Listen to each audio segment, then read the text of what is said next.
Nation.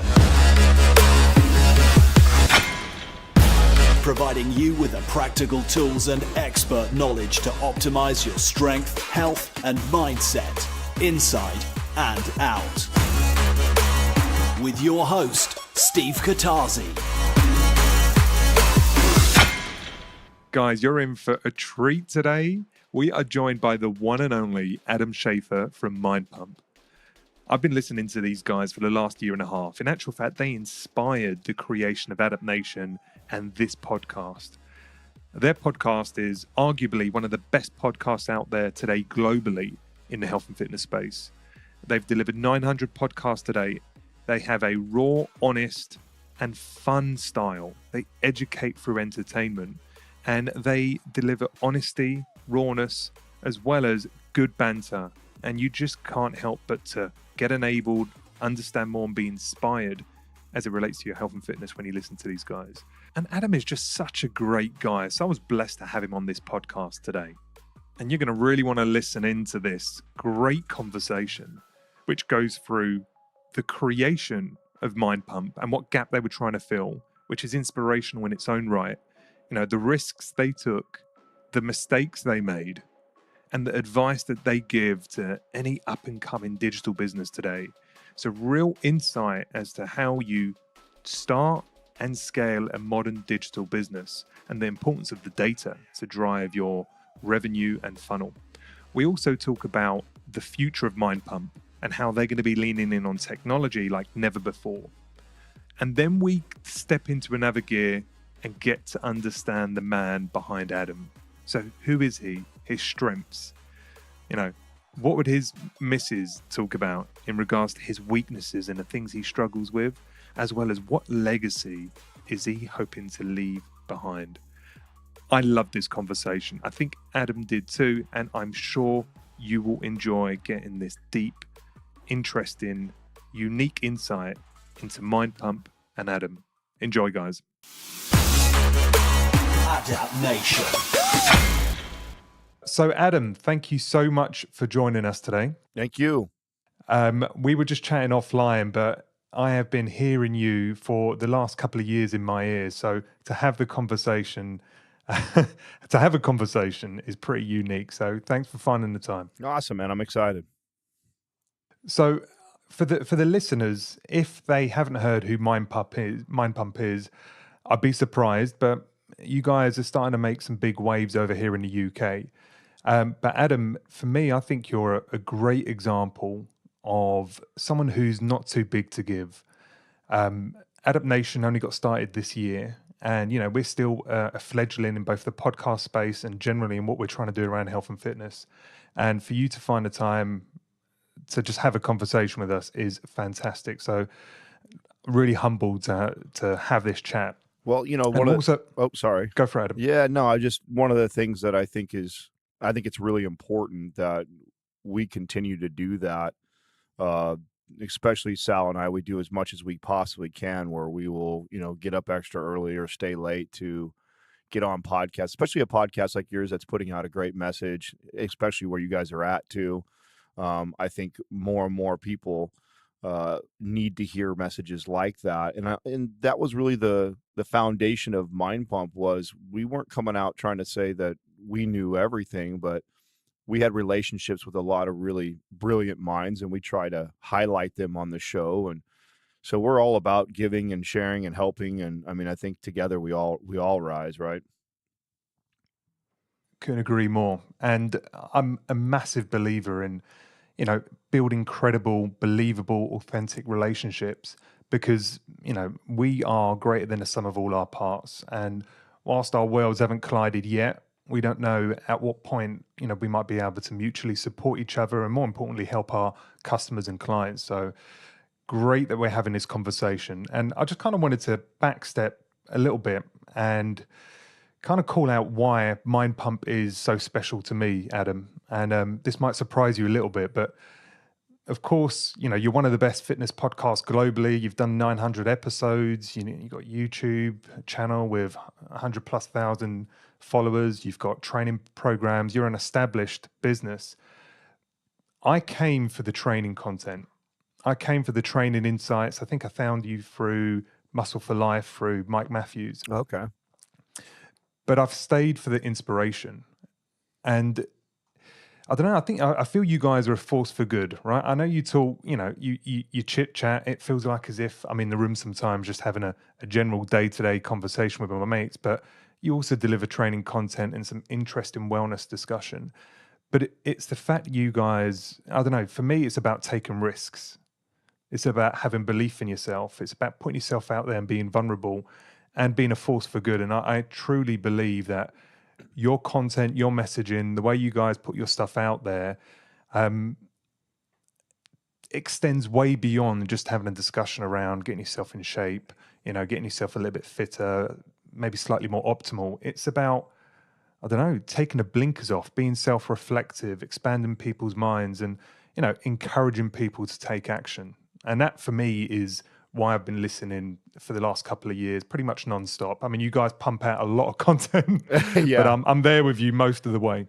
That was part of the formula was when we first got into the space. Well, first of all, when I first saw podcasting, I thought it was an amazing medium. I had no idea until we met Doug how easy it would be to start something like this up. Like, it's just not as expensive as I thought it would be.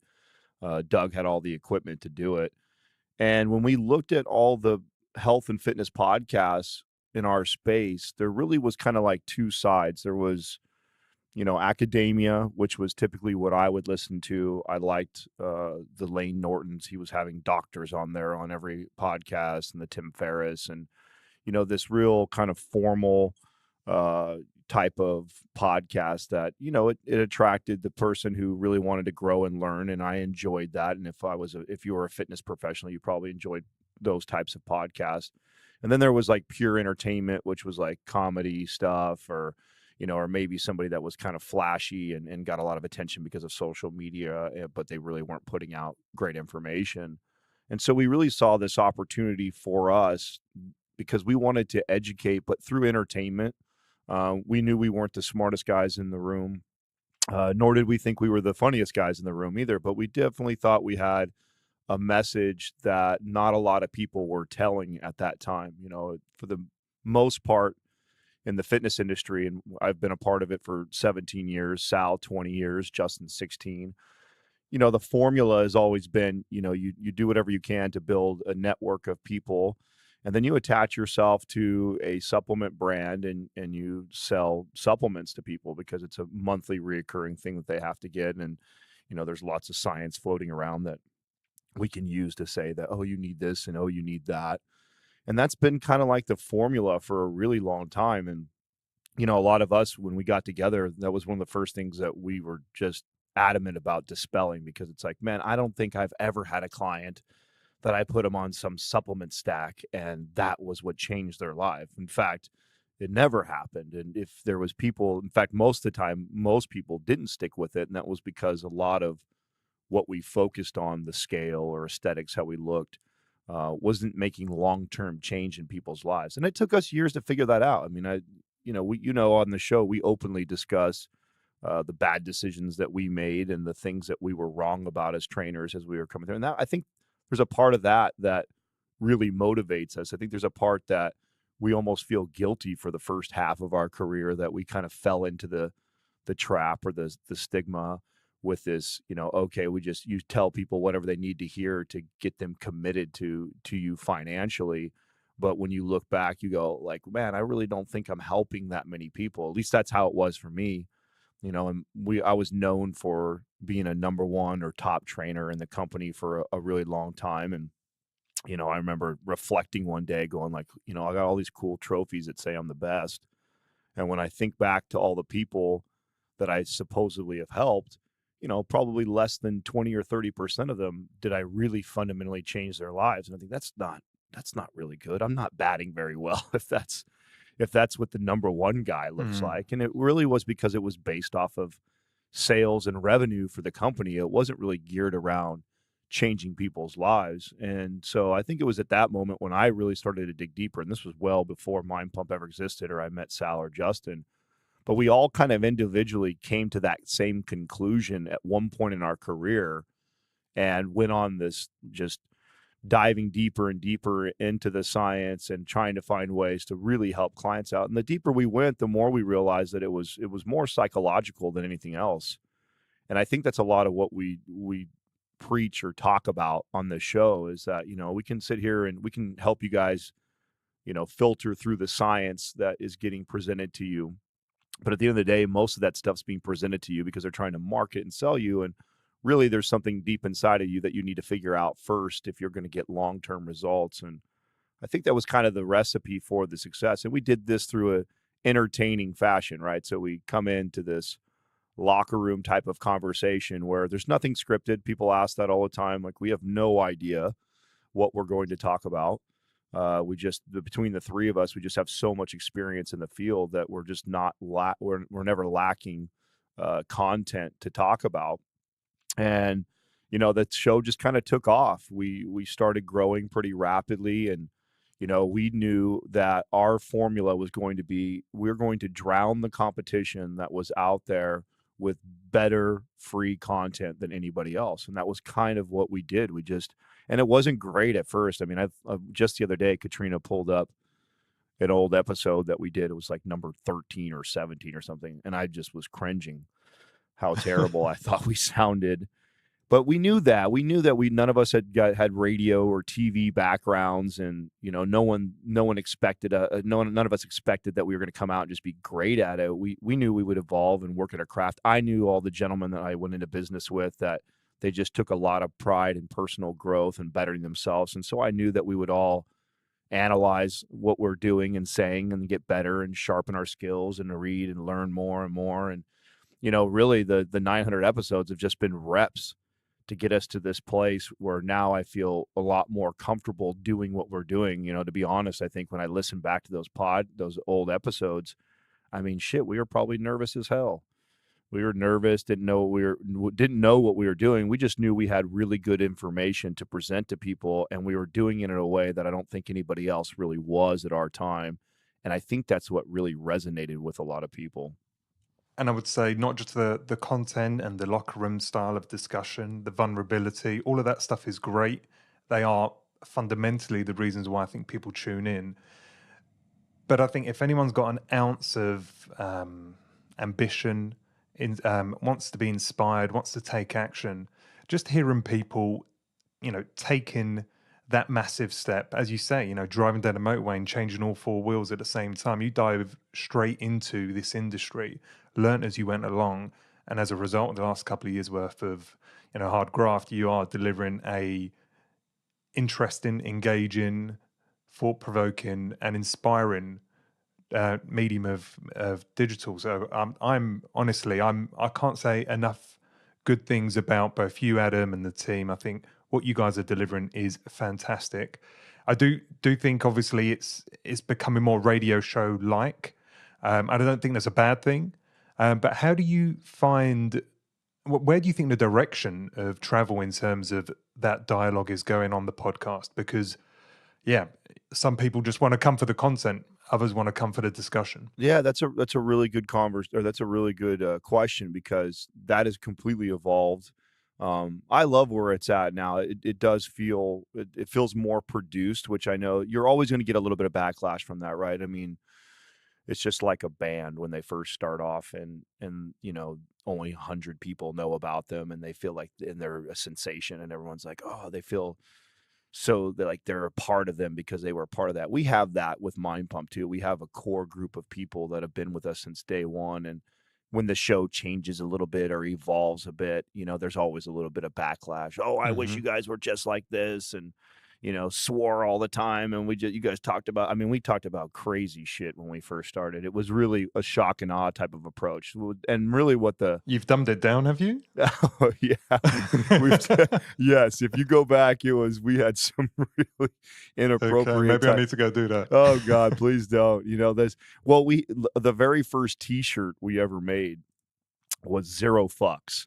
And that was our attitude coming into this. Was we know that we were providing superior content and information, not produce better or that we were smarter, but that what we were pulling back the curtains for everybody. We were going to share all the trade secrets. We were going to tell how people make money.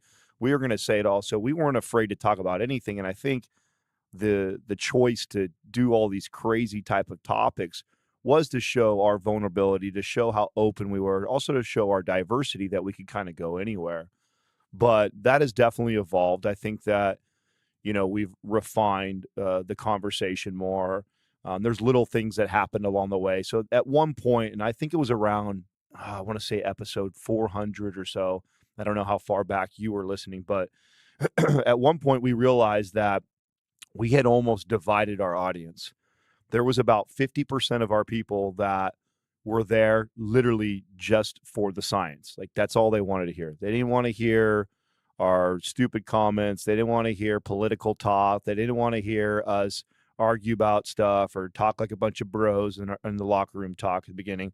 They just wanted us to get down to the nitty gritty, tell us the science. We trust that you guys are providing good information. That's all we want to hear. And then we had the other half. There was literally almost a split divide of people that actually weren't even that much into fitness or didn't give a shit about the fitness content.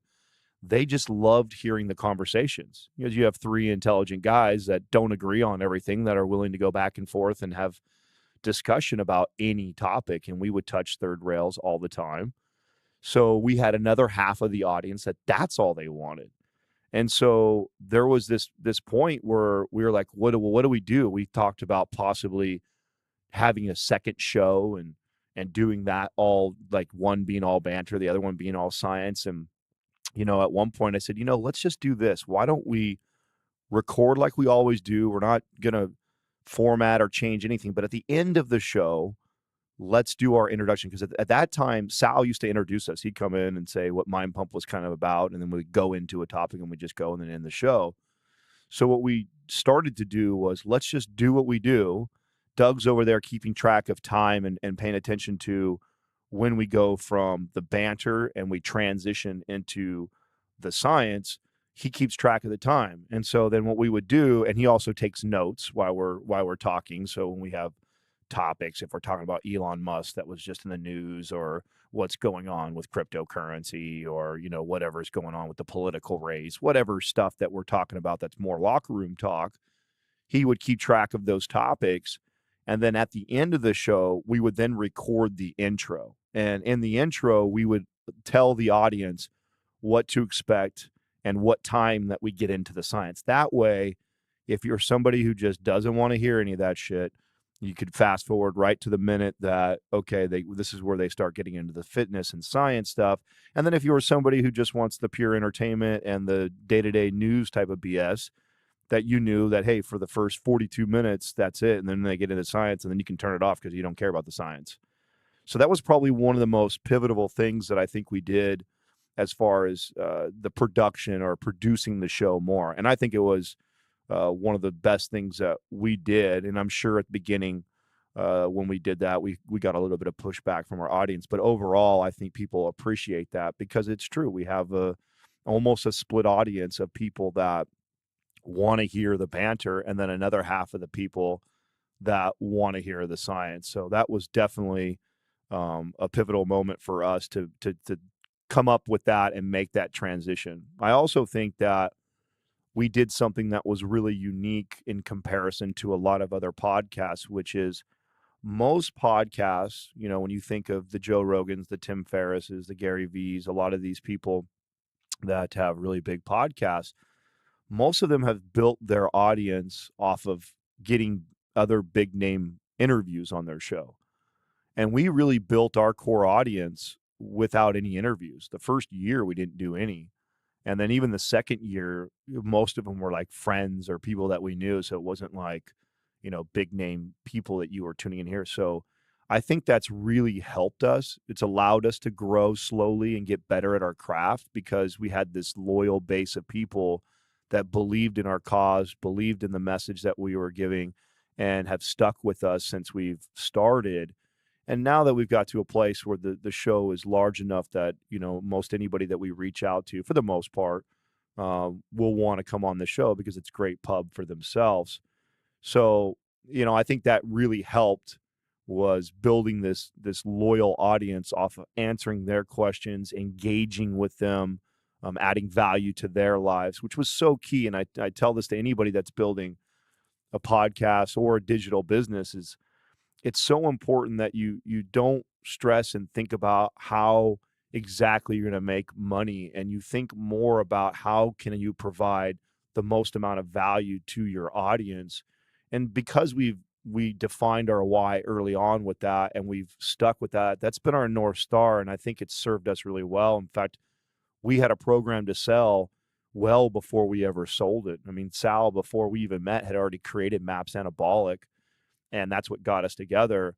And when we had a decent sized audience, there was an opportunity for us to put it out there and sell right away. And we just, no, we're not ready yet. Like, let's keep providing value to these people. And it got to a point where we had added so much value and provided so much content, and we are now at this point where it's almost impossible for someone to consume all of it. So when someone gets on and we're talking like we are now, and they say like, man, Adam, I just can't, I apologize, I can't listen to everything. Fuck, I know you, I can't. That was the goal. The goal was to provide so much free content that you possibly can't consume it all. I mean, there's 5 blogs a week that go out. There's 5 podcast episodes that go out a week. There's 3 to 5 YouTubes that go out a week. There's a newsletter that goes out. There's a fitness tip of the day that goes out. I mean, yeah, and then on top of that, we're engaged on social media and our private forum. Like, I know it's impossible. And that was the idea, was that we would provide that much value to these people, that when we decided to monetize or we decided to put something out there, that we would get the response that we got, which was, people were buying the program out of support. Yes, they trusted that these guys are badass at programming. I believe these guys have got good information. They're science-based. People get great results, yada, yada. We get all that stuff. But I really believe the reason why it was as successful as it was because we went with this, we're going to provide so much value. We're going to drown these people with free, good content, that when we decide to put something out there to make money, that they'll never balk at it. In fact, I was just sharing this the other day, that even all of our programs, if you've listened to every episode, you can build the programs. We lay out the formula, the blueprint. We answer any question that people ask about programming or related to writing programs or how we make them. Like, so the answers are all there for free. It's so really the people are paying just to get it organized for them or to support what we're doing. And that's really is what has carried us this far. And I think that patience, Adam, I think it's respected and appreciated from most people. I was only speaking to the wife this morning, and we're talking about our frustrations of podcasts that either have, blatant interrupt advertisements halfway through their content, or, they spend the first 5-10 minutes, doing their own sales pitches about their supported sponsors. And as a listener, you understand why, of course, you're monetizing a podcast, but it doesn't mean you like it. And the fact that you guys took your time to build the way in which you engage with each other, that was authentic. That was a conversation. The fact that you didn't rush to make money, and how you've chosen to, be selective on how you monetize the podcast in a way which is, clear and, quite visceral to your clients. I think that's respected. And, I too, Adam, I mean, this is maybe where it might be good just to throw some parallels between you and I. We're about the same age. I'm 37 years old. I've been a successful salesman over the last 15 or so years. I've spent most of my time in tech startups, specifically in the security domain. And one of the best globally, commanded a big, significant salary. But the question I was always asking myself is, am I happy with my contribution? Am I satisfied as I kind of look back when I'm older, that not only was I good at my job and I earned good money and I enjoyed being good at my job, but did I fulfill something bigger than me? And I couldn't answer that question. I knew the answer was no. And then when I or anyone else decides to pivot into something else that's either their own or kind of helps, feels like they're following their passion. If you're following your passion, you've got to start with that versus follow your nose to the money. Right. And I'm not saying you can't build a successful business that adds value, but starts with the money. But if you start with your passion, your desire, your commitment, your belief, and adding value and let it organically monetize, that's what I sense from you guys has happened. And as a result, I think you've got a really authentic relationship with your customers. Yeah, I think that that's for sure part of the success. I mean, it was tough too at the very beginning because the programs, the program at the time, Maps Anabolic, was the only one that we had. Uh, gave us our first little nudge where we moved out of Doug's living room into a tiny little 300 square foot studio that we built out, tiny little thing that we were all crammed into for a couple $100 a month.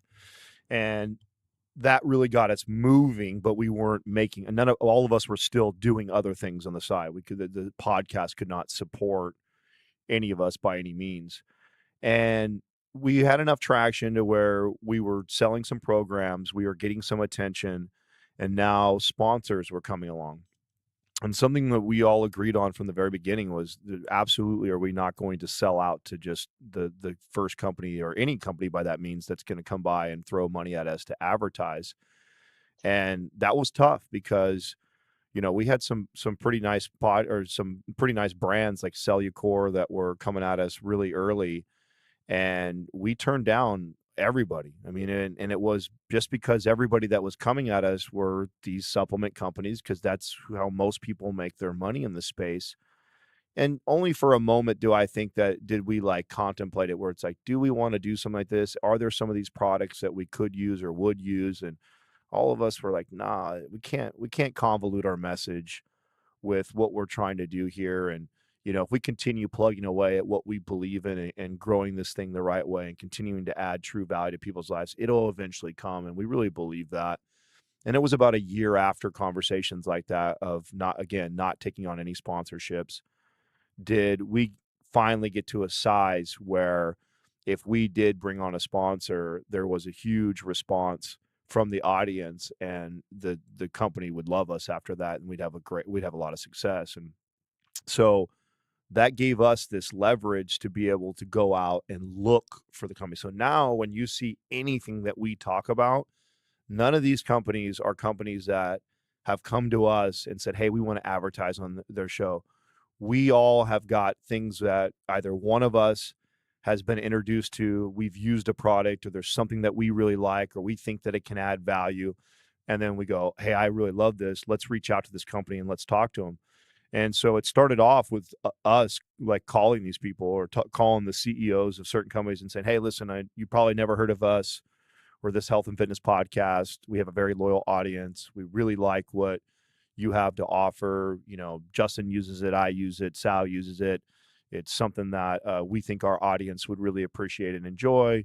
Would you be willing to do a couple episodes with us and let us show you your return on that? And then we can go from there.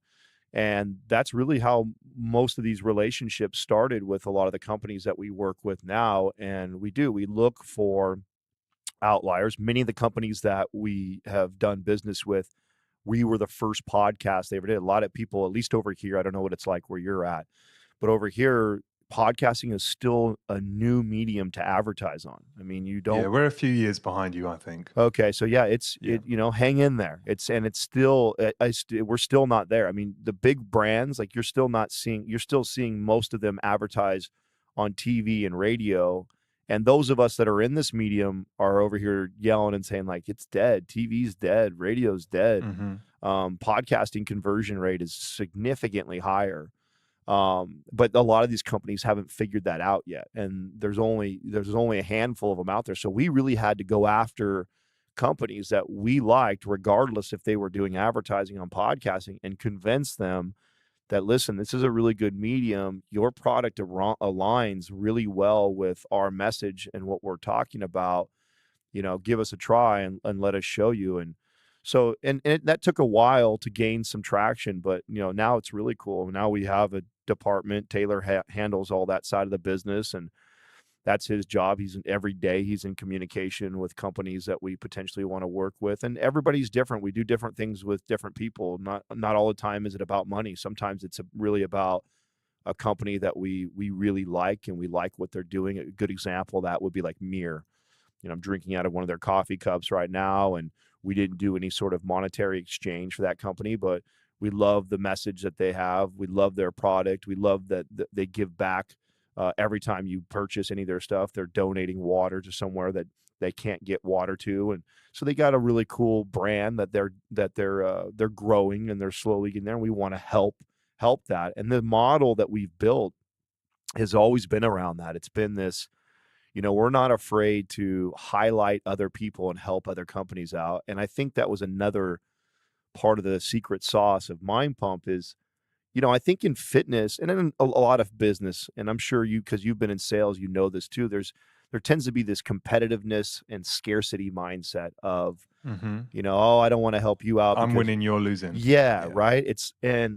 Which when I was younger, I think that used to frustrate me. It used to get me upset, and I was never like this. Now that I'm older and wiser, I think, wow, this is great. This is opportunity for us. All these silly guys and girls are fighting over each other and thinking that there's not enough for everyone to go around. We're just going to blow by everybody because we're going to go help everybody. And I think we really surprised a lot of people when we started highlighting other trainers and other fitness people and other people that have programs that they sell online. I mean, we bring them on the show all the time. We highlight them on the YouTube channel, and we weren't afraid to do that. And it reminded me of when I was a manager for 24 Hour Fitness, and I always had a staff of 15 to 20 trainers underneath me.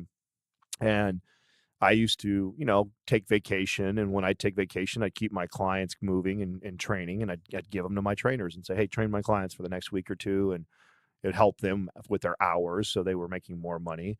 And I used to get trainers all the time that said, like, do you really trust so-and-so to train your client? Or why would you do that? Or aren't you afraid that they're going to steal your client? And I thought, no.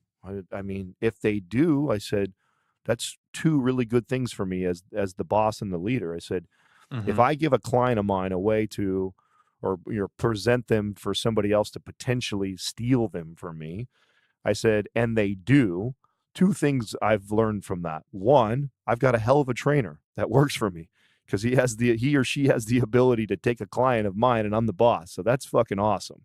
Or what great feedback on myself. Like, oh, I must be really fucking dropping the ball because my client meets this other trainer, and now they would train with them after they've been training with me for months or years.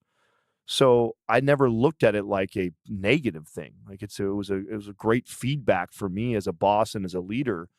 And I look at the same thing with all these people that we present and we help and we highlight on our show is, man, if I can help put these people out there, and if somebody who's listening to our show has never purchased anything from me, but I introduced them to somebody like a Paul Check who's got an incredible, online program for trainers, and you purchase that and it changes your life, like that's still a win for me. I may not have made the dollars off of it, but I was the one who introduced you to that person. Like that's huge. And I think most people would be forever grateful for that. And so I think that it's crazy that not a lot of people think like this, but again, it left a lot of room for opportunity for Mind Pump to come out. I mean, if you watch right now, what you're going to see on our YouTube channel, I just hired a kid right now who's going to be working for us, who I don't think you're going to see me on the YouTube channel much more ever again.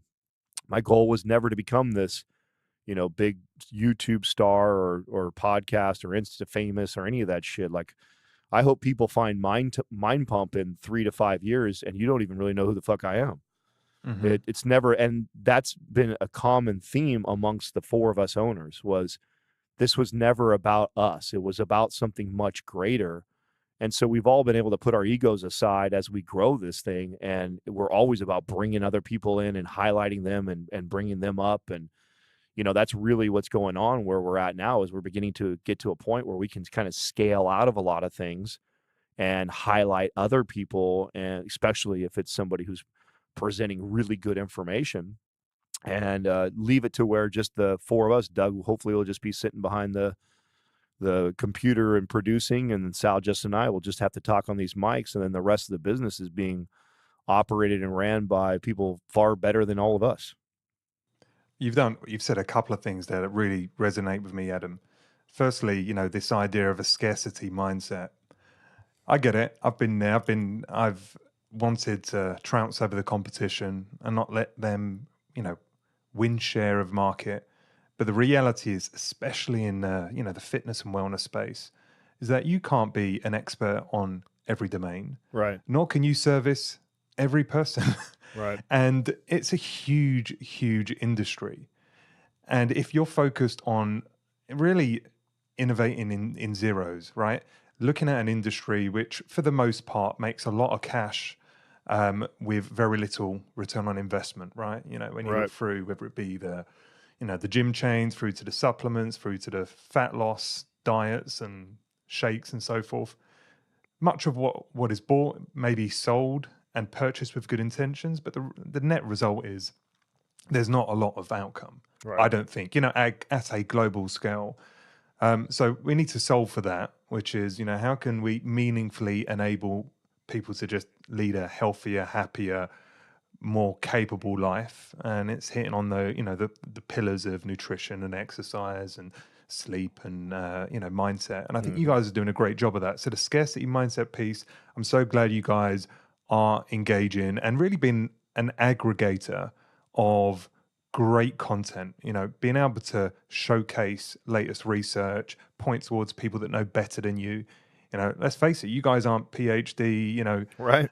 individuals, are in with your science labs, just, doing work all the time. You guys are taking insights from others, passing it on to your audience in a way which they understand, and are bringing on those experts to dig deep when they want to scratch that itch. So I think that's great.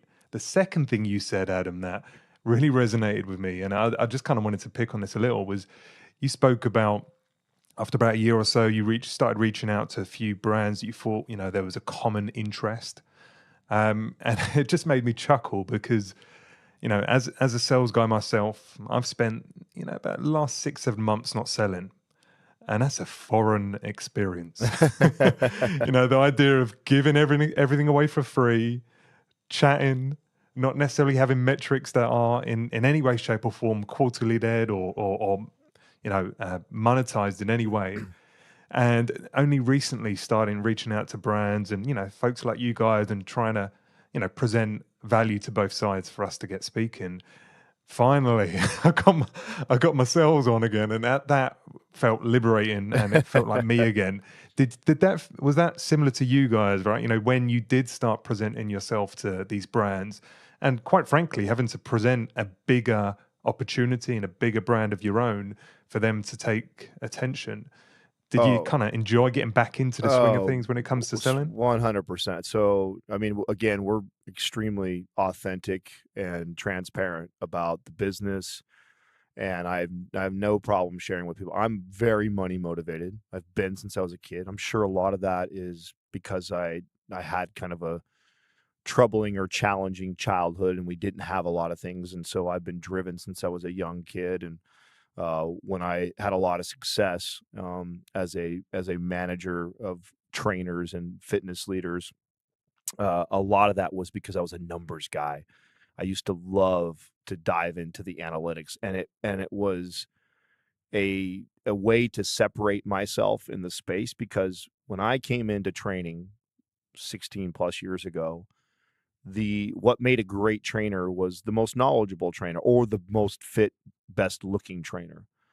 And I had a passion for numbers and math, and I worked for a big company that had a lot of analytics. And when I got into the leadership role, I was blown away by all the metrics that they could provide me. And I thought, wow, nobody before me was really teaching these trainers how to make money. Everybody was kind of speaking to a couple things or stuff related to nutrition and to supplementation and programming and exercise design stuff, but nobody was really talking about how do you guys make more money. And I was fascinated by that. And I thought, well, that's what really motivated me. It was, wow, I get to do something that I really like doing, and I can make good money doing it. And so what made me unique or different in my space at that time was I would take trainers and I'd sit them down and I'd say, hey, how much money do you want to make this month? And they'd be like, well, they'd just say some arbitrary number. I said, no, really, like, what's a realistic number you would like to make? We're going to sit down and we're going to break that down together. And I would sit down with them and I would break it all the way down because the company had provided these analytics. I knew that, the company would get X amount of walk-ins the gym per day.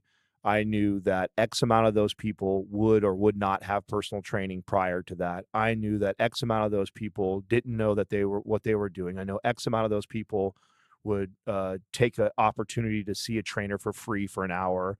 And out of those people, X amount of those people would close and buy X amount of dollars worth of training. And I had that number, and I could walk and a lot of trainers don't like sales. A lot of them are scared to ask for the money, and they didn't get into it for that side. And so I really helped them with the sales side of the business and said, stop looking at it like sales. It's just effective communicating. All you're really doing is learning how to communicate your information really well. And that's all that sales really is. And so stop looking at it like you got to take money or it's like a dollar thing. And I would unpack it all the way to where it's about how many people that you need to impact or talk to. So instead of like giving, and this is what most people would do, is you'd have 20 trainers that work for you. You have this total goal of $100,000 a month that I have to hit. And I would say, okay, instead of saying, Susan and Paulo and Ronnie, you have to, write $10,000 of revenue. I would say, listen, you need to talk to 115 people this month. Okay. You need to talk to 75 people this month. And I would give them very, very easy goals to obtain. And if they would to just go through the motions and do that, and the numbers would present themselves, they would see, oh, wow, look I made the total dollar amount that I want to. And then I could go back and sharpen their skills. Okay, let's talk about how we get your people to show up more often. Now let's talk about when it does come to the sales process, things to say and not to say. If you were doing the work like I taught you, I knew that I could generate the revenue that you wanted to make, and then I could go back and I could help you develop your skills. I could go back and teach you more nutrition. I could teach you to be a better trainer. I could teach you all these other things. But most people weren't doing that. So absolutely, when we got to the place in this business, this is where my strength lies. This is what I love to do. Every night I'm in the numbers. I'm like in heaven with all the different analytics, that so much to the point where I'm still learning them. So we've got a marketing team that we've hired, and we've had them for now 8 or 9 months. And I go over there, they're not in the same location as we are. And so I'll head over to their offices once a week or so and just get them to sit down and just dive into all of our analytics, all of our email opt-ins, and who's viewing what on our website, and what percentage of people are reading what blogs, and what happens when we drop these types of episodes. Like, I love that stuff. It really, I don't know what it is about that, but I mean, I love movies like The Moneyball. I like taking things like that and breaking them down to the simplest form, and then focusing on those little details. And we've now Adam, got you would love working in technology startups where it's all that, right? I mean, the details that you have, they just scratch the surface of what's available when you've got, hundreds of millions to make billions, right? How you can get into the detail of your sales funnel and understand exactly that conversion process, and it becomes an absolute science. And it sounds like you've worked out those scientific elements of initially personal training, right? What does my funnel look like? What needs to come at the top to get the cash that I need at the bottom? But yeah, it's a different world when it comes to converting online inquiries, an amount of sales calls, and then how you kind of structure a weekly, monthly, quarterly sales plan for people in the tech industry. It's mind blowing. But what I wanted to ask you actually on this subject is, like, I've started to receive lots of data, whether it's from Google Analytics or from the podcast platform, the website itself, and the other conversion areas. I'm not selling anything at the moment, so I don't have. I'm not awash with data, but I can already see there's more data that I could possibly engage with. So how do you take all of that disparate information, all of these separate funnels or separate analytics platforms, and make sense of it? Because there's, you can metric everything in the digital space now, but what matters? Oh yeah, no, and I'll tell you what, the last year of it has been borderline overwhelming, but I like that. I mean, it's challenged the shit out of me, and have really enjoyed the process. And we just was it last month or the month before? So in the last 30 to 60 days, we purchased HubSpot, and I think Mm-hmm. that is going to be the evolution of the company, because it will allow us to do so much more in what we're talking about right now. And on the HubSpot, I can actually create a dashboard of the analytics that I want to see, and it aggregates it from all the other platforms. That's one of the things now is, like, if you pull up my computer, my tabs are crazy. I've got like 15 different things that I'm looking into. I'm looking at Google Analytics, I'm looking at Facebook, I'm looking at Libsyn, I'm looking at Kajabi, I'm looking at It gets a bit too much, doesn't it? Right? Yeah, it's crazy. You can definitely drown yourself in the analytics, and really quickly, I think people can get paralysis by analysis, and that is something that I've had to kind of work my way through and figure out, okay, what are the numbers that I'm looking at that matter the most to me right now, or picking an area of the business that I really want to try and focus on right now, has been what I've done in the past. So, a big part of this business right now that is evolving and changing is just the back end of, like, the email marketing and newsletters and things that we have going out. When we first built the podcast, one of the biggest mistakes that we made was we didn't really capture emails. We just were putting out free content and getting an audience, and we were just like, okay, the top of the funnel for us is the podcast. It's just, let's just get as many people listening to the podcast, and then the bottom of the funnel will be the programs. Now, the problem with that, after we got going for a long time, was it relied so much on the podcast to drive revenue that I used to have to make sure that I was collaborating with 8 to 10 other podcasts, like you're doing right now with us, in order to drive X amount of dollars a month. So at that time, the company was doing about $50,000 a month in revenue. And I knew that, okay, if we saw 8 other podcasts, or had collaborated with 8 other podcasts, that I could keep that revenue roughly between that number. 40 to 60 is where it would hover around if I could do that.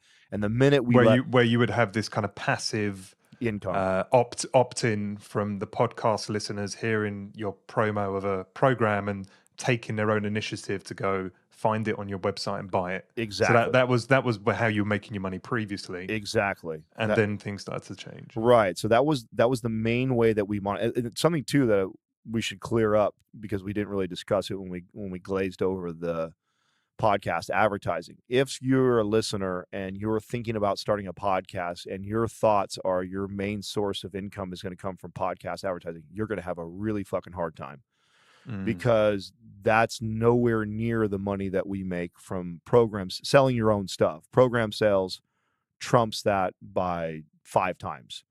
So and we're just now getting to a place where, last year we did under 20 grand in the entire year of advertising. Now this year we'll do significantly more than that, but we're also at a much larger size, and we're 4 years deep and 900 episodes in. So a lot of people that start thinking that advertising is going to be their main Holy source. Grail. Yeah, no. I can sit back and see the cash come in. Yeah. Right. No, not at all. It's, and honestly, like, we don't even look at it as a real main source of revenue. Even the amount that it's generating now, it really supports the team of people that keep it going. So what it's done for us is it's really allowed us to onboard people that we see very valuable to the team and pay them a good salary. It really hasn't put that much more money in the owner's pockets at all. So anyways, that was the formula. The formula was, okay, if we collaborated with, 8 to 10 podcasts, it would generate X amount. Now, obviously there's an individual variance to that. So if I get somebody who's got a lot of cred, like a Brendan Schaub from Fighter and the Kid, like he would someone with that big of a name coming on our show would drive more revenue than somebody who nobody has heard of before. So, if they were moderately in size and I did 8 to 10, that would generate that kind of revenue. And that put a lot of pressure on us. That's why we traveled a lot at the beginning, because we would make it really easy for people to not turn us down. Like, hey, listen, we'll come to you and we'll fly in and we'll, podcast with you. And we would try and line up like 8 to 15 podcasts wherever we were at, whatever city we were at. And we would collaborate with all these people.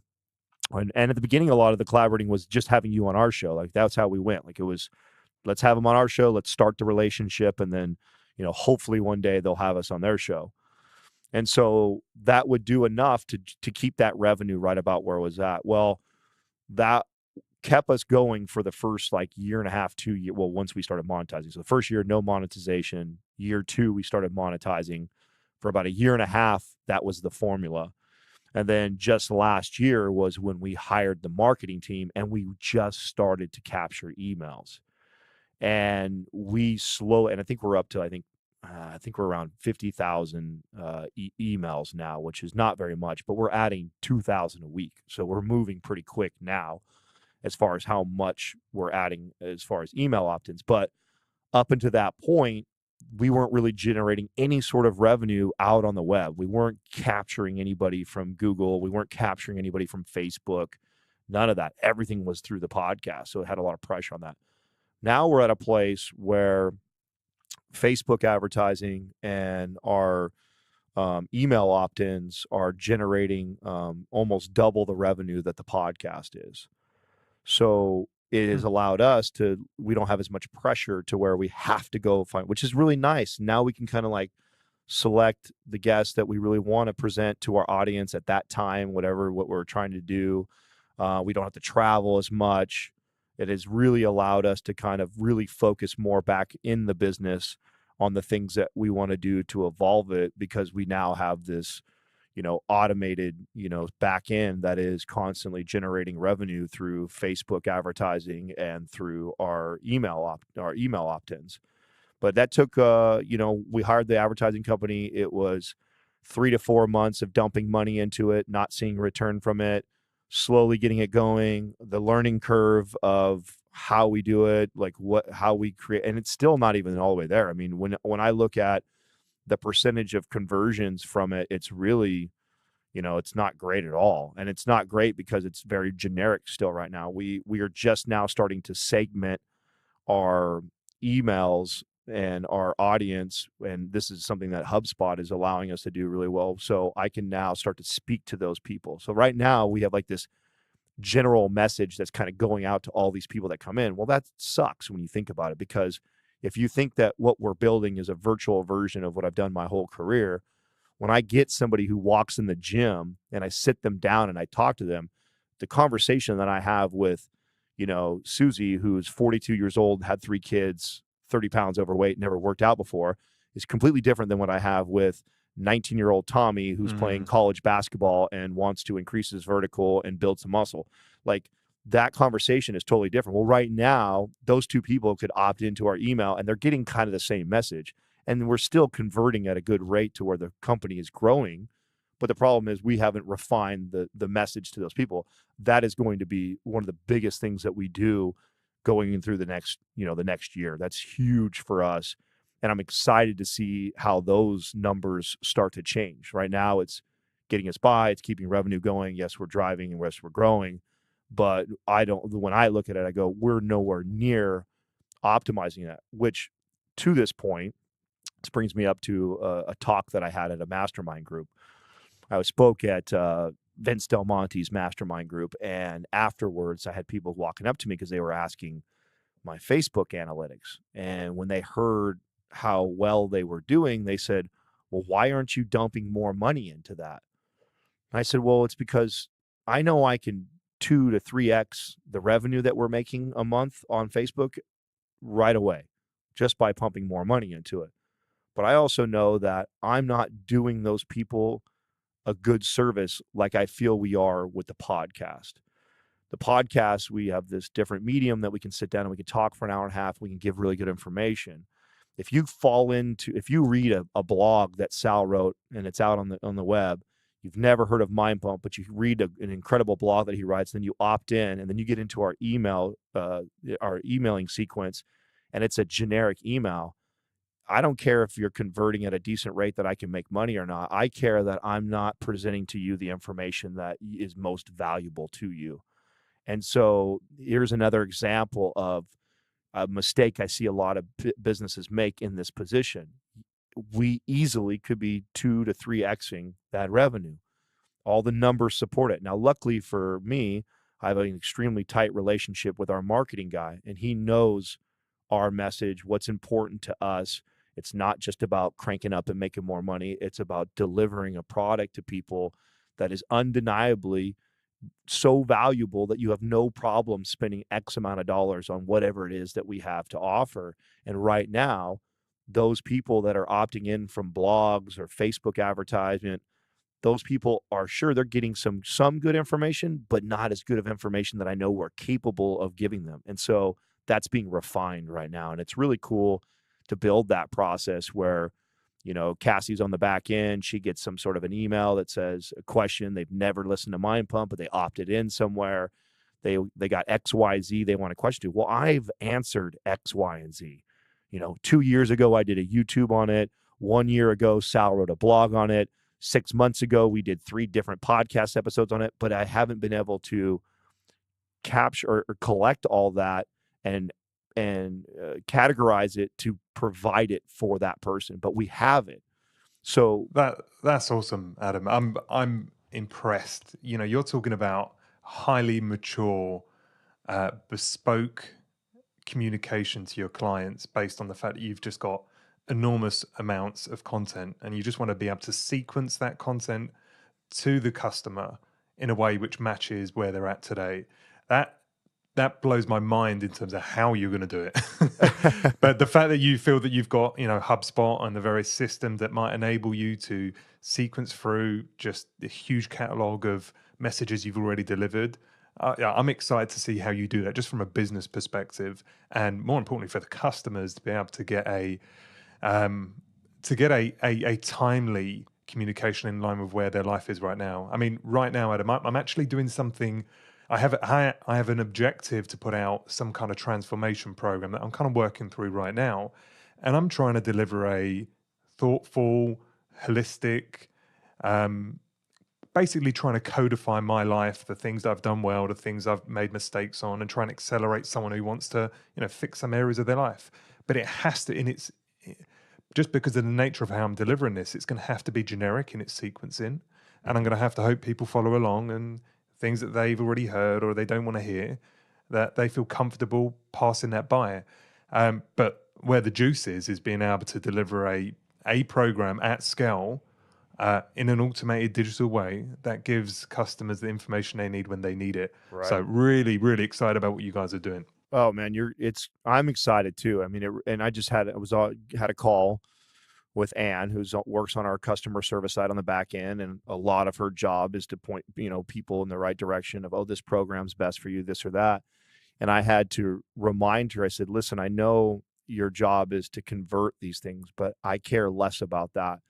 If someone's asking you a question and you know that we have provided that answer somewhere, whether it be a blog, whether it be, a YouTube or a podcast episode or a fitness tip or an article that Sal's written, I care about giving that free information to them. I want you to give them as much of that, and then again categorize it, because you're gonna get asked about thyroid 100 times. You're gonna get asked about chronic knee pain 1,000 times, and before long, and this is just like my career as a trainer, right? Before long, you hear a majority of the same questions, and this is what makes you really good at what you do. Is I didn't have all the answers, but I'd get a question and then I'd tell them like, well, I don't know, but I'll find out for you. And then I would go do the research and then I would provide it for them. Well, once you've done that enough times, there's definitely a common theme of questions that you get. Now, if I can just find a way to categorize that for a majority of people, I think I can enhance the experience tremendously for these people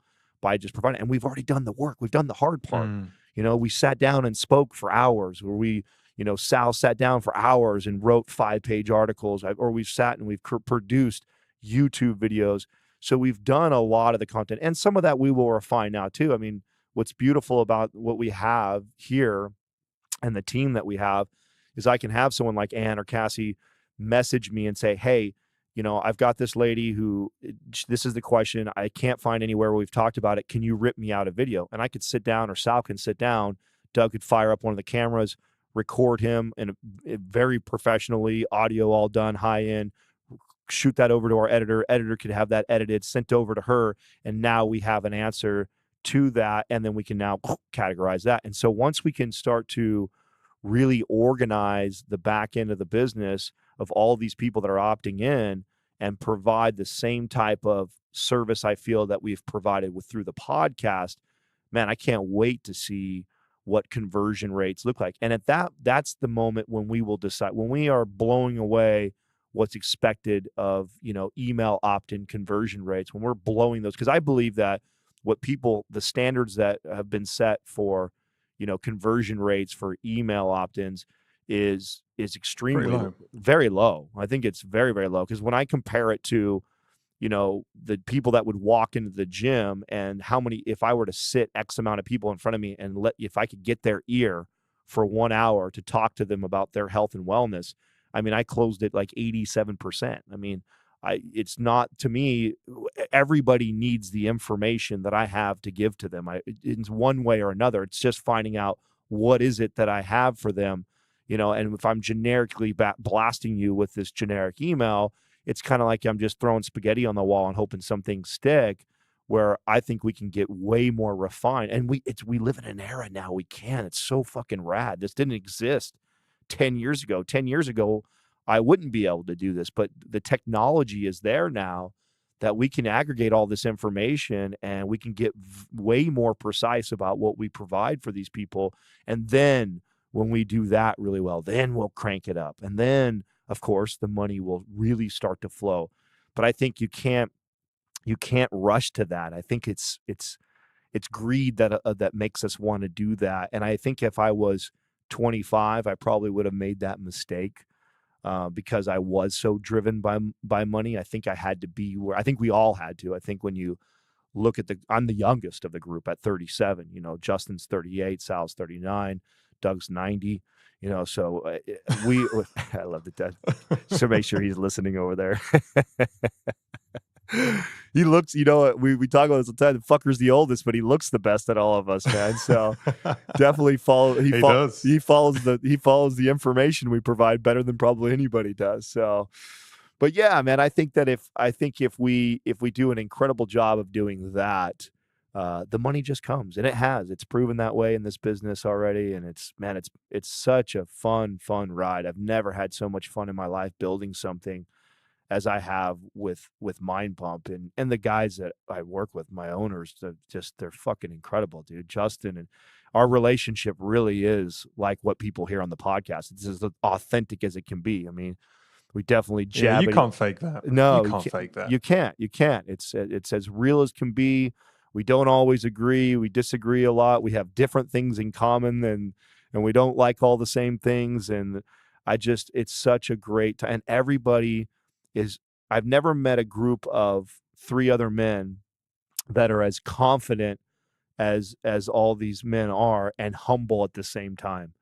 It would never be where it's at if that wasn't possible. If we weren't all able and capable of putting our ego aside, allowing one of the other guys to lead at any given time, and being okay with that. It's really fucking a cool thing to be a part of. I love leadership, and I love team. I love sports. I love that. And nothing excites me more when I'm looking at sports or teams and seeing chemistry. And the chemistry is it's unbelievable. I knew we had a championship team the minute we all got together, because I knew it was just a matter of time that everybody would refine their skills and find where they fit in best with the business. And it's definitely paid off. I think you guys are definitely on the money, right? When you talk about the data side of trying to deliver your service, it's music to my ears. When I look at businesses like, I don't know, Hustle, and I think, okay, that's a business that done a great job of engaging customers via email. And I think, if you can make your email authentic and useful and entertaining, that's step one. And I think you guys are going to get there. Working on the data and refining it is step two. But I look at an effective, well-rounded, experienced personal trainer or like a life coach like you guys are. And I think really you guys are a bit like healthcare practitioners. Over here we call them GPs, general practitioners, Hmm. and they go to school for years and years and years to effectively have a library of issues, symptoms, and how to treat said symptoms, right? From all the various diseases and Right. ailments and acute issues. And the way that they, in their complex brain, pull out what they need based on what they hear from a customer is pretty cool. Now, there are companies out there. I actually watched a program last week. It's a UK company called Babylon Health. And what they're doing is what you're trying to do, but with significant funding. They're basically trying to codify the knowledge base of general practitioners, put it into an AI system, and allow a kind of an automated bot to walk you through a set of questions. And based on your answers, they refine to the advice and perhaps diagnosis and what you have to go do. That really, if you think about it, whilst they're spending a lot of money and they're trying to solve a complex problem which needs to be solved, because healthcare industry is just going to implode on itself if they Right. don't find efficiency. What you're trying to do is very similar. You're trying to take an obscene amount of knowledge and an obscene amount of content that you've delivered over the last few years and find a way to deliver that at the right time when the client's asking for it. And I think the technology is kind of getting there. And I almost feel that, excited about your future if it evolves to the point where, AI is available to you. Now, wow, you can take everything you guys have got in your head with all the enthusiasm, belief, and passion, and where the business is going and the money that you attract to do something pretty inventive, which is deliver what people need at the right time, because this industry is so confusing. The things to do are simple, but the data is there's just so much information, so much conflicting information. Oh, And as a newbie, trying to navigate that is kind of impossible.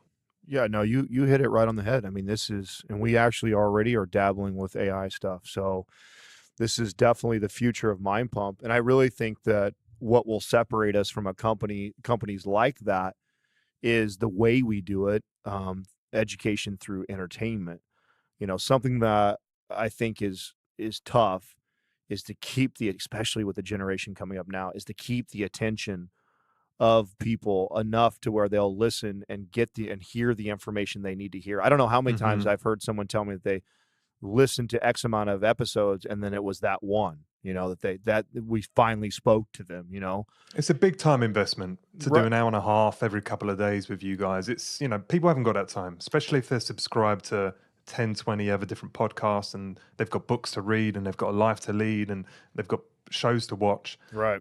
People can't keep up with your stuff and it's fear of missing out. So how do you solve for that? Well, that's, the first step in that direction was the free app that we have, Mind Pump Media, where you can search topics, right? So if there's a specific topic that you want to learn about or you want to hear about, you just type that up in the thumbnail, or not the thumbnail, but the toolbar at the top, and it will aggregate all the episodes that we have, or populate all the episodes that we've talked about that topic.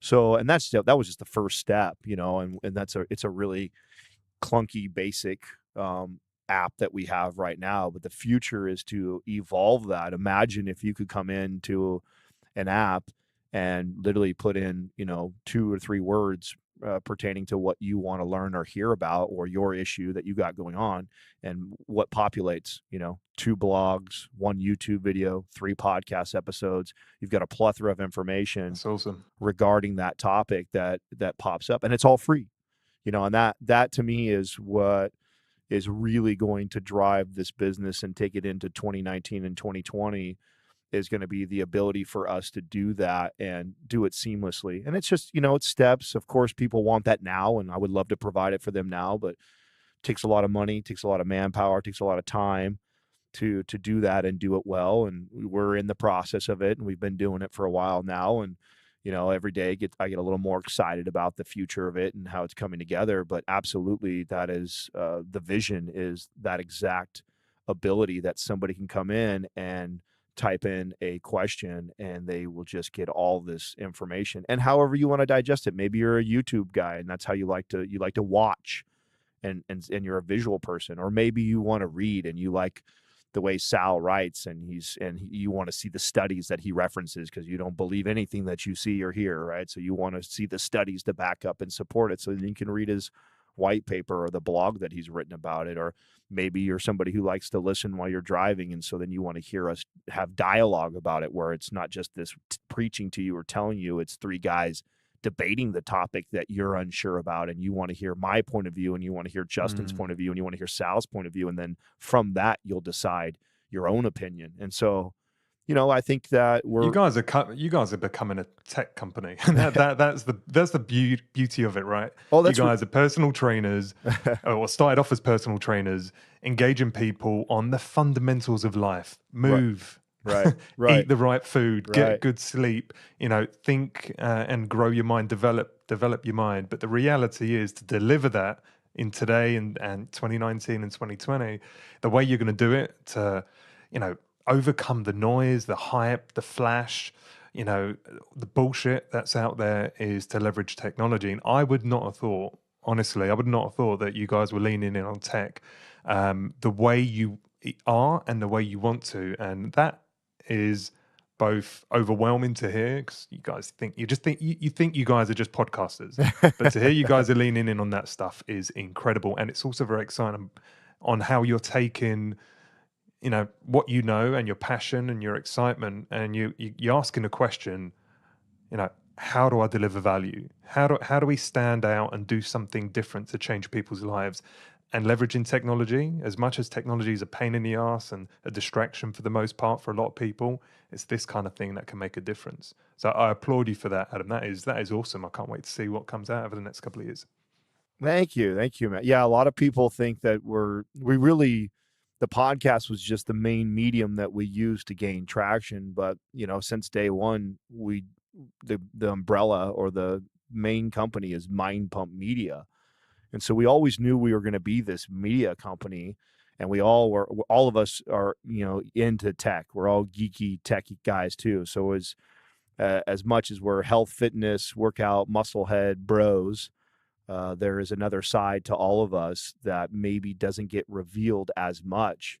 And it's cool to talk to someone like you who actually understands all that and appreciates that, and then can ask the right questions, and you could find out. Because I've actually done a lot of interviews and nobody has gone this direction with me, and I actually appreciate it, because I enjoy this. This is part of my strength. This is what I like to do. I can tell that. This is what I like. It's clearly a passion. Oh man, I really do. I really enjoy it. And on the show, sure, I can hang with the science and fitness stuff and talk and conversation, but I really enjoy building a business. I really am fascinated with where we are with technology and AI and what we're capable of. And that is exactly why I thought podcasting was such an interesting medium. I mean, we were watching it, I think, earlier than most people, especially in the fitness space. And so, yeah, no, we're definitely a tech company. And then you can move that even further. I know we've talked a lot about helping people, and I think that's our why. Then you get into advertising, and that's when advertising will get fun for me. Is now I can take my audience, and I can tell a potential sponsor that, hey, you have a product, for example, a company that we're talking to right now are these healthy flavored water, no artificial sweeteners, all organic type of juice boxes for kids. And I don't have kids, so I'll never buy that shit. I don't care. But Justin and Sal do, and they talk a lot about their family and kids. Well, we now have the technology to where I can segment, and we're getting there on our side, but soon I'll be able to go to a company like that and say, hey, I have 37,000 moms with 2 to 3 kids with household incomes of X amount of dollars that I think would absolutely love your product, and for X amount of dollars I will include your product on our newsletter as a suggestion. And it'll be great because, one, we'll be able to make good money doing that. We can show them a great return because of that. We don't have to be pushy and salesy. It'll just be there as an option on a free newsletter, a free thing that we're already giving to people. It won't hurt anybody, won't piss anybody off, and it won't be sent out to some single guy who's a businessman who's traveling and doesn't give two shits about it, right? So yeah, it'll evolve even the way we make money, and I'll feel good about it the way we'll make money. I think that's an exciting thing that not a lot of people talk about either. I know it's important that we talk about the why and the value in people, but I mean, I'm a business guy too. How do we make money? And that's a way that'll allow us to make more money and do it in a way that I think we can keep our integrity while we do it. Who would have thought it, right? Who would have thought 3 PTs are doing what they're doing today? Honestly, I'm so impressed hearing the behind the scenes stuff. Adam, I appreciate the time you've given me to. I was hoping we'd walk through the fitness industry, your online business, the future of Mind Pump, and you've done all of that organically without me kind of seeding much question. So really grateful. I think we've touched on all the things I cared about on those pieces. But if you've got a few more minutes, I just wanted to just dig a little deeper in you, the man, because I think you're inspiring me, and I think you inspire a lot of people with your humbleness, with your care, with your business acumen, with your salesmanship. But I would like to know, Adam, what would Katrina say you struggle with? Right, and I know you're quite open and honest, and we know your strengths, right? We know you're a sales guy, we know you're a businessman, we know you're a good PT, we know you're a good communicator, but I also know that you've struggled with, some depression and testosterone issues that can, fuck up your mojo. But Right. if she had to be frankly honest with me and say, "This is where Adam." These are his demons, or this is what he struggles with, or this is what doesn't come naturally to him. What would she say? What a great way to ask that question. I think that's so good because it really does challenge how I answer this. I mean, I think that Katrina, if she were to, and trust me, she is quick to do this. This is why I love her. I mean, she by no means she is not the wifey at home who just tells me how great I am all the time. She will absolutely call me on my bullshit. And I think if she were to say something about me, my weakness, or critique me, it would be with my empathy. And I because of what I came from and the adversity that I had to overcome to get where I'm at in my life, it's my greatest strength, but it's also my greatest weakness. And I say this on the podcast a lot. Not this answer, but that, your greatest strength is your greatest weakness. I agree. And I think that because of that, because of all the adversity, because of all the shit that I went through, it's forged me into the man that I am today. And it's 100%. This is a result of all of that. Now, because of that, I really lack empathy for the complainers, the whiners, the poor me's, oh, this happened to me, like to the extreme, to the point where when anybody has a rough time, I have a hard time having empathy and feeling for them and, maybe saying the right thing. So I can That surprised me, Adam. And the reason it surprises me is because you do demonstrate a lot of sincerity and compassion, and your natural communicative style would suggest that you can make people feel good. But what you're saying is, what I think I'm hearing is you can do that, but you struggle to sympathize when people are being woe is me. And if Right. that's the case, I think one of the same. I struggle with that too, to the point that it is my least. It's my it's my anti-strength.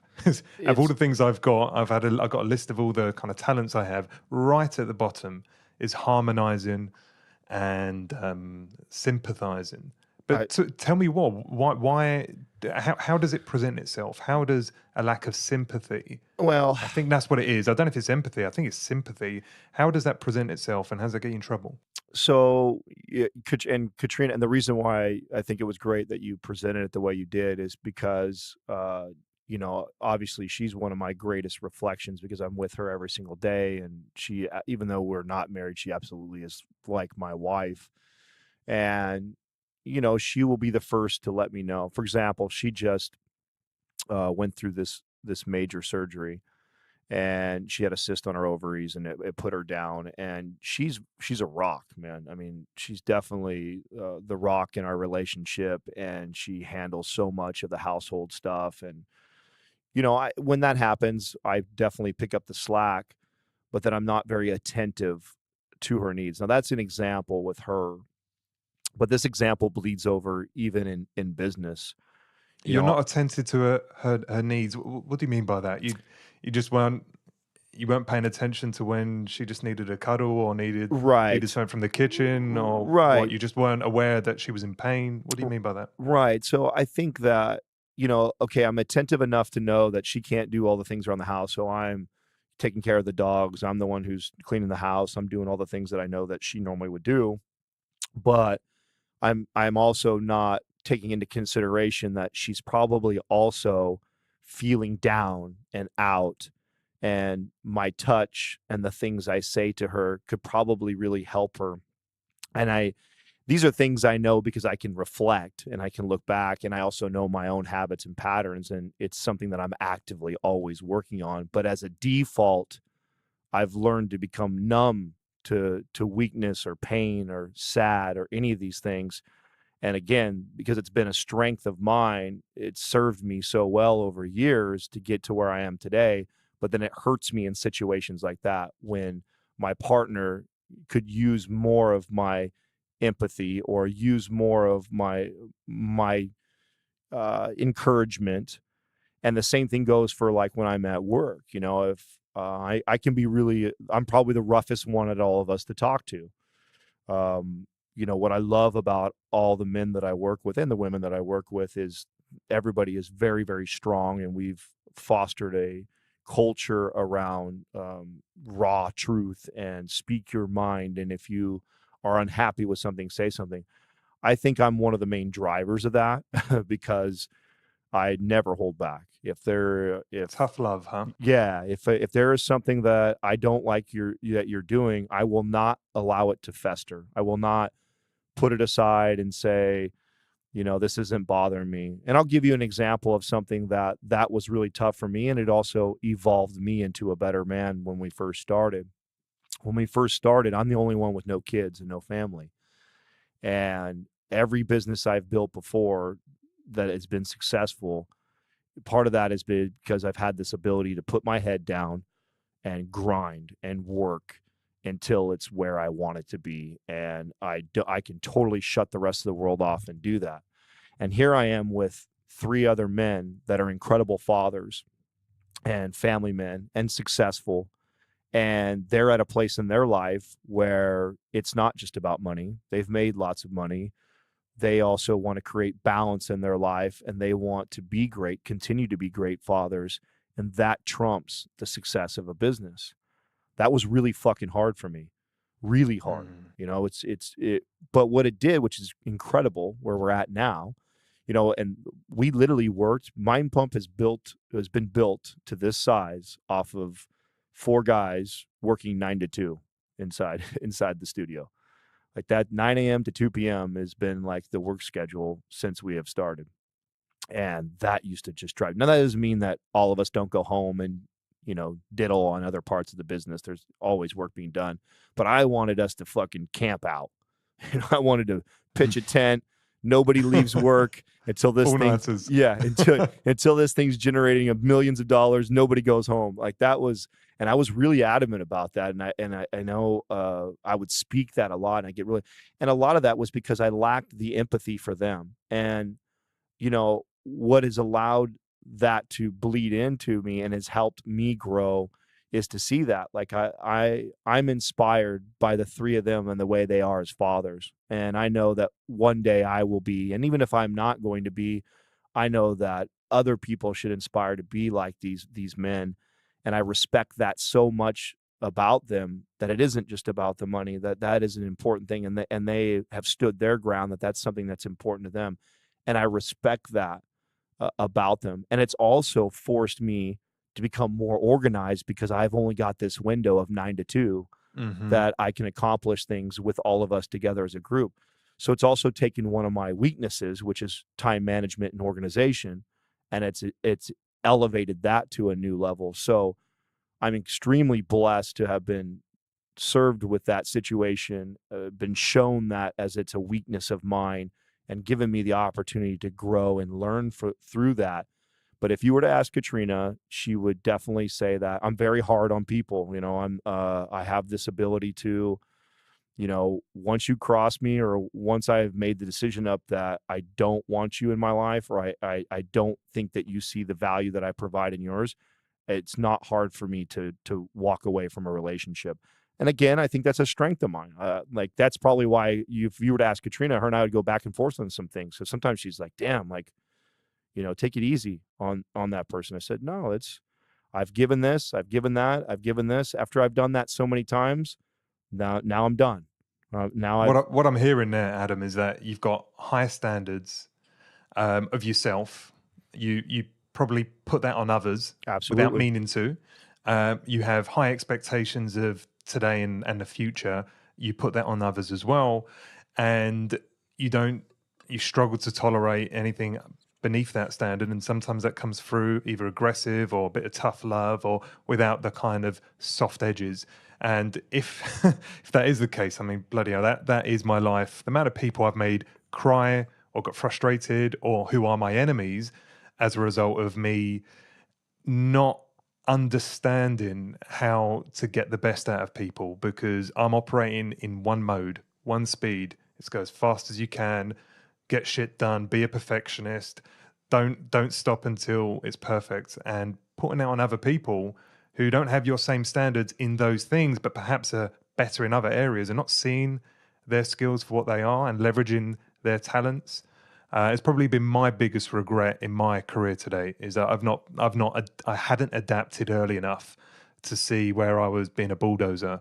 But it sounds like you hear that, you see it, you were quick to answer the question, and I get a lot of empathy coming over the mic from you generally on all the episodes I've listened. So I think you're probably doing yourself a slight disservice. At the same time, you expect a lot from yourself, and you've got a lot of internal accountability, and therefore you don't need others to be successful, but they need you. So how do you balance that relationship so they get all the goodness of you in their life? Right. I definitely think you're right on with that. And this is the battle that Katrina, because we talk about this a lot, and I also think this is why her and I are in each other's life, because I think that she's the opposite. I think she allows people to kind of take advantage of her too long, and she needs to stand up for herself more, because she's just amazing. I mean, she's the type of person. This is what we had in Who will common. give? Yeah, she'll walk into a company or walk into a place, and she just will light the whole place up. You can't say a bad thing about her. And this was something that I had the same kind of aura about me when I entered a club or a new business or a new facility, as I really truly impacted everybody's lives. And I think that I have just maybe been taken advantage of more or longer than she has. And so I have that experience. And so we kind of go back and forth on this, where, we will disagree. Sometimes she's saying that I need to be more empathetic, or I need to be this way. And I say back to her, no, okay, I can see where you're coming from. At the same time, too, I think this is an area that you allow people too long to take advantage of you. And I'm trying to tell you that, there's a certain point where you have to value yourself and know that, listen, your time is better spent doing this X, Y, and Z. And if you're spending it there, constantly giving to these people that are leeching off of you, that will eventually emotionally drain you. And I've been in a place already where that has happened. I worked for a company probably about 4 years longer than I should have, because I knew that they were leeching off of me and not valuing what I was bringing to the table. And that was a great learning lesson for me. And I think you're right. I think that, I don't always, I'm sure that I cross the line sometimes where, it might hurt somebody's feelings, or Katrina might look at it and be like, you could have been a little bit softer about the way you delivered that. And I definitely take heed to that. When she tells me something like that, I evaluate and go, okay, I still could have got the desired outcome I wanted, which was to sever the relationship or move forward. I probably didn't have to throw a jab on the way out. You know what I'm saying? So, that's where we kind of make this, we have this beautiful relationship where, even if I don't fully agree with her that, no, I think I did the right thing, where I will always listen to her is that, could I have done it a better way and still got the desired outcome that I wanted. And that is something that I've refined as I've gotten older is, and that's just the battle with the ego. My ego, when I make that decision that I'm moving on or severing a relationship, I want to, your ego wants to throw the jab. The ego wants to be like, not only am I moving on from you, but I'm also fuck you on the way out, where it's like, that wasn't necessary, to do that. And because I'd already made up in my mind that this is a bridge I no longer want to cross, so I have no problem lighting it on fire, I think that I would go ahead and do that and I would be fine with it. But again, everybody else's perception is something that I'm not taking into consideration. And that's something that the podcast has given me. And that's something that Katrina gives me really well, is that now when I say something on air, I can go back and listen to it and I can analyze it and go like, okay, fucked, I did sound kind of like an asshole. It's so therapeutic, isn't it? It is. No, so therapeutic. It is provided. I've grown more personally in the last 3 years than I did the previous 34 years. I mean, nothing like self-reflection or self-awareness will be accelerated like listening to yourself on a podcast that is being delivered to tens of thousands of people. And so that has really, really helped me grow and see more of that, and then also understand where. And that's what she will say to me. She'll say, I'm not saying that you're wrong. I'm not saying that, you weren't being empathetic or you didn't get your desired outcome. I'm just saying this is what it sounds like, or this is the way it comes off. And so that's you need that. You need to Absolutely. hear how you sound, whether it's through recording or other people just giving you tough love and shooting you straight and coming from a place of love versus, just critique just to shoot you down and, drop you down a peg or two. Right. But it sounds like, Adam, that you are each other's yin and yang. You're masculine and female energy. She's got talents where you lack. You've got talents where she lacks. Hey, maybe you don't need her to have your talents. Maybe actually it would ruin the relationship if she did. In actual fact, you kind of blend together perfectly, and you're each other's self-awareness. Where you lack self-awareness on X, Y, and Z, she picks you up on it. But she's not asking you to be the best or be like her in that area because it's not natural to you. Right. But having that mirror that your partner puts up on you to say, this is how you're showing up, is fantastic, man. So look, I just keep her happy, and I would say if you do get time, there's something that I've done before where we've both done a psychometric test, and it was mind blowing to see we literally were the polar opposites of each other. We didn't realize it, and I was beating her up like mentally around like, why can't you be like this, be like me, and she'd be doing the same to me, and now we've just accepted it. It's like, you can't do this. It's not in your nature to be an organizer or be future oriented or be, go getter. But at the same time, I'm not the guy who can be harmonizing, people developer, just be hugely empathetic. But as a pair, we're unstoppable, right? And it sounds like that's what you guys have got. Oh, 100%. So much of my success, especially in the last 8, we've been together now. This week will be 8 years. So, she's definitely my rock, and a lot of the success and personal growth has been because of that. And you're absolutely right. I think that her strengths are my weaknesses and my strengths are her weaknesses. And I would never try and change her to be like me, and vice versa. I think that that's why it works so well. Hey, we try, but you got to check yourself. Adam, I know we're running long. I want to close on one last question, and I'm thinking you've probably got something in your head for this, which is who is Adam becoming as a man? How would you like to be described in 20 years from now? Right? I'm not saying you're on your deathbed. Let's hope not. But as people reflect on the value you've provided, who you've become, and who you are 20 years from now, how would you like people to talk about Adam? We were asked about what we wanted our legacy to be when we left. And my answer, and I've had this since I was young, and I don't know if it's because I've dealt with a lot of death from a young age, and been to a lot of funerals, but I've always thought about my funeral, as weird as that may sound. And the one thing that I've always envisioned is it in like a football arena worth of people. And when I really unpack that, and what does that mean? Does that mean I'm popular? Because I don't really give a shit about that. No, it's that I've impacted so many lives that they would be willing to take the time out of their day to come and memorialize me or to say something nice about me because I've impacted their lives fundamentally like that. And to me, that can mean a whole plethora of things. It could have been I'm somebody who has added joy and entertainment in your life. It could be I'm somebody who has fundamentally changed it because of your health and fitness where you're at, and now you're on a whole different track. It could be a relationship that we've forged, a mentorship that I've created with you. It could be somebody who is, it could be anything. It doesn't matter to me why you're there so much, just that you would take the time to be there because I've impacted your life that much.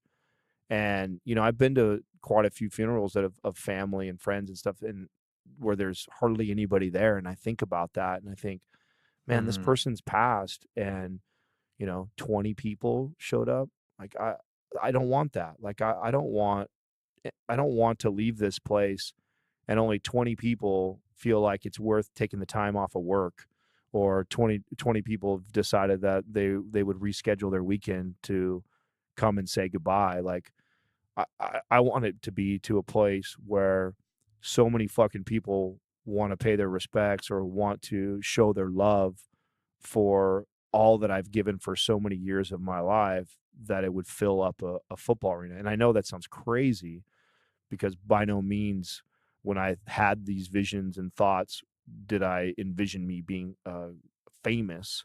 It was never like that. It was just that, I'm in a job, I'm in a profession where I have the opportunity to touch people's lives and truly fundamentally change them and help them.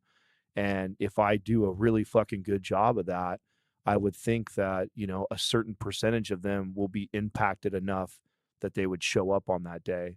And so really that's what it means to me. I don't really care so much what they say about me. Like if they show up to that's enough to me to know that I did something in their life, that they would come and they would show up for that. And that to me, that means everything. That's my legacy. That's my everything to me, is that can I impact people that much that you don't forget me?